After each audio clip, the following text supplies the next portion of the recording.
Kumit Tulo adalah tradisi turun-temurun yang dilakukan masyarakat yang berprofesi sebagai petani di sawah. Kumit Tulo berasal dari bahasa Aceh yang bermakna menjaga padi-padi di sawah agar tidak dimakan oleh burung pipit. Kegiatan Kumit Tulo ini dimulai sejak padi mulai berisi hingga masa panen tiba.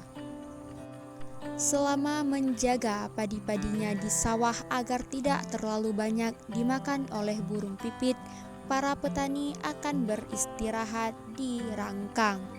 Rangkang adalah tempat yang dibuat untuk berteduh berbentuk pondok ataupun rumah panggung dengan ukuran kecil.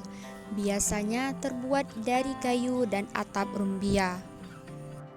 Kemudian, terdapat banyak cara untuk menghindari padi agar tidak terlalu banyak dimakan burung pipit. Yang pertama yaitu bisa menggunakan jaring yang lebar agar burung pipit tidak dapat memasukinya. Kemudian, cara yang kedua yaitu bisa dengan menggunakan talonering. Talonering adalah tali yang diikatkan di rangkang, menjulur panjang dengan bantuan tiang yang ditempatkan di titik-titik yang sering dihinggapi oleh burung pipit. Dengan talonering, kita bisa mengusir burung pipit dari jarak jauh dengan menarik talonering tersebut hingga burung pipit terkejut dan terbang. Untuk memberikan efek kejut yang maksimal, biasanya tari nering juga diikuti dengan suara-suara mengejutkan seperti ha ha ha atau ca ca ca.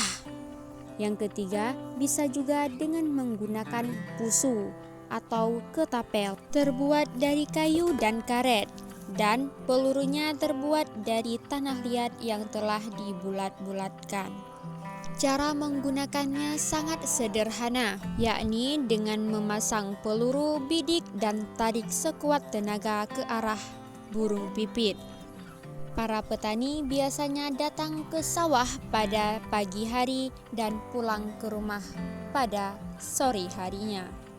Itulah sedikit informasi tentang Kumit Tulo. Terima kasih sudah menonton.